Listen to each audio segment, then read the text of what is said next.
Capítulo 6. A honestidade é a melhor política. Herodes Antipas governou a Galiléia desde quando Jesus era um garotinho, até o ano 39 depois de Cristo, e foi a pior das criaturas. Ele herdou a maldade do seu pai, Herodes, o Grande, que mandou matar todos os meninos judeus abaixo de 2 anos de idade, quando ouviu dizer que Jesus havia nascido. Mas Herodes Antipas praticou muitos atos maus por conta própria. Casou-se com a esposa do irmão, mandou matar João Batista, matou Tiago, irmão de João, e mandou prender Pedro com a intenção de matá-lo. Pedro escapou. Por fim, Herodes fez uma coisa tão má que Deus o matou por causa disso. O que você acha que ele fez? A Bíblia relata. Num dia designado, vestindo Herodes as vestes reais, estava sentado no tribunal e dirigiram-lhe a palavra. E o povo exclamava: é voz de Deus e não de homem. No mesmo instante, o anjo do Senhor feriu, porque não deu glória a Deus, e, comido de bicho, expirou. Atos, capítulo 12, versículo do 21 ao 24. Se você deseja andar com Deus e aprender a curar os enfermos, limpar os leprosos, ressuscitar os mortos, expulsar os demônios, que está lá em Mateus, capítulo 10, versículo 8, então há um princípio de vital importância que deve ocupar sua mente. Você não pode esquecer de dar glória a Deus. Toda boa dádiva e todo dom perfeito é lá do alto, descendo do Pai das luzes. Está lá em Tiago, capítulo 1, versículo 17. Se você tem um poderoso dom de curar, se ocupa a posição de grande autoridade, é apenas porque Deus lhe concedeu o dom. Ele o colocou onde você está. A Bíblia ensina que não há autoridade que não venha de Deus. As autoridades que já foram ordenadas por Deus, está lá em Romanos capítulo 13, versículo 1. Tudo que você possui é porque Deus lhe deu. Herodes Antipas não foi o único rei da Bíblia que se esqueceu de onde vinha o seu poder. Nabucodonosor foi outro. No livro de Daniel, temos o registro da história de Nabucodonosor como testemunho a todos os povos, nações e línguas que habitam na terra. Nabucodonosor nos conta.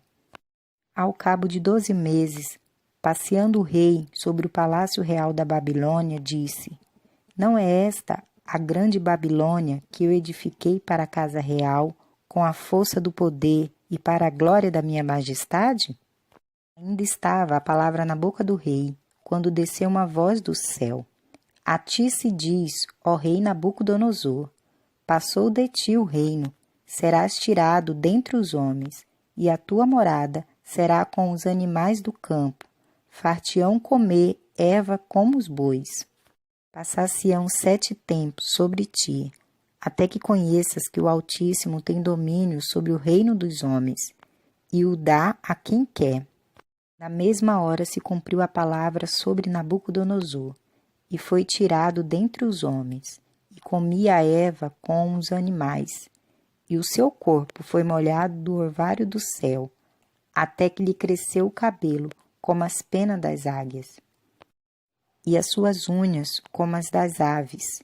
Mas, ao fim daquele dia, eu, Nabucodonosor, levantei os olhos ao céu, e tornou a me vir o meu entendimento, e eu bendisse o Altíssimo, e louvei e glorifiquei ao que vive para sempre, cujo domínio é um domínio sempiterno, e cujo reino é de geração em geração. Todos os moradores da terra são reputados em nada. Segundo a sua vontade, ele opera no exército do céu e nos moradores da terra. Não há quem lhe possa deter a mão, e nem lhe dizer: que fazes? No mesmo tempo, me tornou a vir o meu entendimento, e para a minha dignidade do meu reino, tornou-me a vir a minha majestade e o meu resplendor. Buscaram-me os meus conselheiros e os meus grandes, e fui restabelecido no meu reino, e a minha glória foi aumentada. Agora, pois, eu, Nabucodonosor, louvo, exalto e glorifico ao Rei do céu, porque todas as suas obras são verdade, e os seus caminhos justo, e pode humilhar aos que andam na soberba. Está lá em Daniel, capítulo 4, do 29 ao 37. Percebe agora como Deus é zeloso de sua glória? Percebe como é perigoso negar-lhe a sua glória, a glória que lhe é devida por algo que ele fez, e receber o crédito por algo que ele fez por você? Nabucodonosor disse que ele mesmo construíra o reino com a força do seu poder e para a honra da sua majestade. E quanto as palavras ainda se encontravam em sua boca, o reino lhe foi tirado. Ele ficou louco durante 7 anos, até que aprendeu a dar glória a Deus. O erro de Herodes foi um pouco mais sério. Ele permitiu que o povo o adorasse. Por causa disso, teve pena de morte. Barnabé e Paulo foram pegos em situação igualmente perigosa em Listra, onde Paulo curou um aleijado. Quando o povo viu o que Paulo havia feito, disse-lhe: fizeram-se os deuses semelhante aos homens e desceram até nós. Está lá em Atos, capítulo 14, versículo 11. E, preparando-se para oferecerem sacrifícios a Paulo e a Barnabé. Quando ouviram isso, eles rasgaram as roupas em sinal de protesto e correram para o meio do povo, dizendo: Senhores, por que fazeis essas coisas? Nós também somos homens como vós, sujeitos às mesmas paixões, e vos anunciamos que vós converteis dessas vaidades ao Deus vivo, que fez o céu e a terra, o mar e tudo que nele há. Dizendo isto, com dificuldade, impediram que as multidões lhe sacrificassem. Está lá em Atos, capítulo 14, versículo 15 e o 18. Paulo e Barnabé não permitiram que o povo lhes dessem a glória que pertencia só a Deus. Conforme informaram a multidão, eles não tinham nada de especial. Eram apenas homens, como os adoradores de ídolo de Listras. Tinham o poder de Deus, mas o poder era de Deus, não deles mesmos. É importante entender que há poder em suas palavras, não porque suas palavras tenham poder em si, mas porque suas palavras permitem que o poder de Deus opere em seu benefício. Se suas palavras tivessem poder próprio e algo acontecesse porque você disse que aconteceria, isto seria o poder da mente sobre o assunto. Não creio no poder da mente sobre o assunto. A Bíblia diz que os discípulos partiram e pregavam toda a parte, cooperando com eles o Senhor e confirmando a sua palavra por meio dos sinais que os acompanhavam. Está lá em Marcos, capítulo 16, verso 20. Jesus disse: se me pedires qualquer coisa em meu nome, eu o farei. Está lá em João, capítulo 14, versículo 14. Quem faz a obra? Jesus faz a obra. Você faz o pedido e Jesus concede o dom. Você faz a pregação e Jesus confirma a palavra. Você diz e Jesus faz. Como é Deus que realiza toda a obra, é importante dar-lhe toda a glória. Se não o fizer, ele tem meios de lhe mostrar, como aconteceu com Nabucodonosor, que é ele que está no controle. Os cristãos devem ser honestos ao extremo e não devem reivindicar a glória que pertence a Deus. Quando prego a mensagem há poder em suas palavras, 2 interpretações errôneas são recorrentes.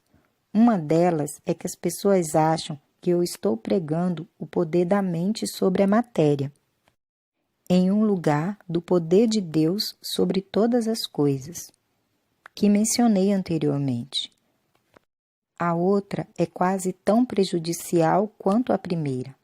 Quando prego que se a palavra de Deus diz que você está curado, então você está curado, algumas pessoas acham que têm licença para dizer o que quiserem, contanto que faça uma afirmação positiva, mesmo que não seja verdade.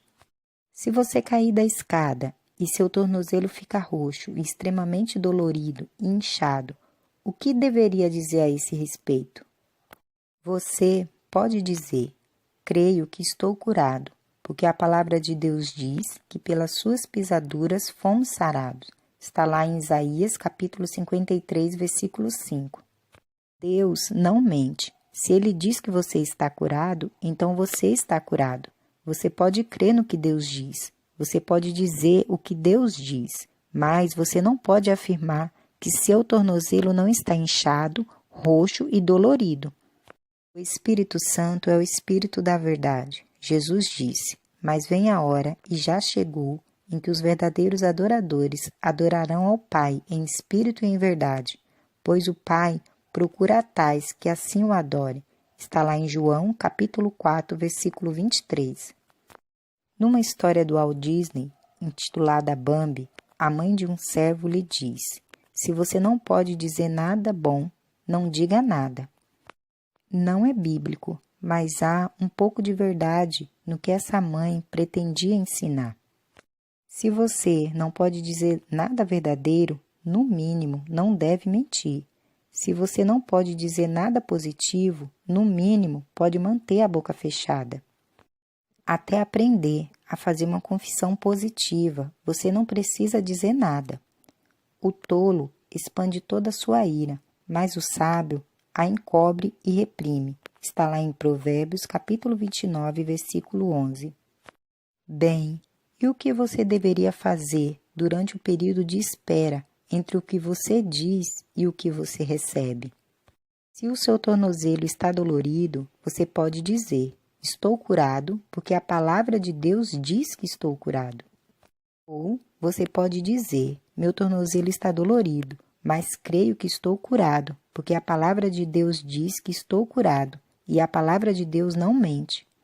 Ou ainda: não vou levar em conta o que estou sentindo, mas o que a palavra de Deus diz, e a palavra de Deus diz que estou curado. É lógico que não se pode dizer que o tornozelo não dói quando está doendo. Assim, se não se pode afirmar que ele não está doendo, não há por que falar qualquer outra coisa, além do que a palavra de Deus diz que está curado. A não ser que alguém insista em saber como estamos nos sentindo. Deus não quer que mintamos a respeito de alguma coisa, sejam quais forem os motivos. Pois a palavra do Senhor é reta e verdadeira, todas as suas obras são fiéis. Está lá em Salmos, capítulo 33, versículo 4. Diga o que Deus diz. Algumas pessoas sentem uma certa dificuldade em confessar que recebem algo pela fé antes que se torne palpável, já que receberam aquilo que pediram. Elas têm medo de mentir. Como, porém, Deus não mente, nós também não mentimos quando dizemos o que Ele diz. Somos o que Deus diz que somos. Somos novas criaturas. Portanto, se alguém está em Cristo, nova criatura é. As coisas velhas já passaram, tudo se fez novo. 2 Coríntios, capítulo 5, versículo 17. Somos livres, pois, e nos tirou do poder das trevas. Colossenses, capítulo 1, versículo 13. Mas, em todas estas coisas, somos mais do que vencedores, por aquele que nos amou. Romanos, capítulo 8, versículo 37. Somos herdeiros de Deus e corredeiros de Cristo. Romanos, capítulo 8, versículo 17. Somos abençoados com todas as bênçãos espirituais nas regiões celestiais em Cristo. Efésios, capítulo 1, versículo 3.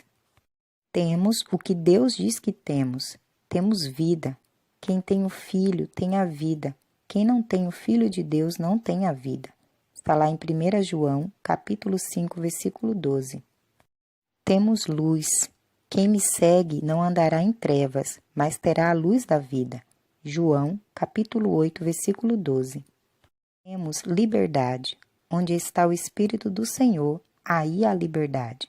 2 Coríntios, capítulo 3, versículo 17. Temos amor, porque o amor de Deus está derramado em nossos corações. Romanos, capítulo 5, versículo 5. Temos alegria. A vossa alegria ninguém poderá tirar. João, capítulo 16, versículo 22. Temos perdão. O sangue de Jesus Cristo, seu Filho, nos purifica de todo pecado. 1 João, capítulo 1, versículo 7. Temos paz. Temos paz com Deus por meio de nosso Senhor Jesus Cristo. Romanos, capítulo 5, versículo 1. Temos propósito, pois, para mim, o viver é Cristo. Filipenses, capítulo 1, versículo 21. Temos poder, mas recebereis poder ao descer sobre vós o Espírito Santo. Atos, capítulo 1, versículo 8. Temos provisão, e o meu Deus suprirá todas as vossas necessidades. Filipenses, capítulo 4, versículo 19. Temos perspectiva. Na casa de meu Pai há muitas moradas. Vou preparar-vos lugar. João, capítulo 14, versículo 2. Podemos fazer o que Deus diz que podemos fazer. Posso todas as coisas naquele que me fortalece. Filipenses, capítulo 4, versículo 13. Podemos expulsar demônios e curar os enfermos. Marcos, capítulo 16, versículo 17 e 18. Podemos compartilhar com o mundo o que temos em Cristo. Afirme, eu sou o que Deus diz que eu sou. Eu tenho o que Deus diz que tenho. Eu posso fazer o que Deus diz que posso fazer.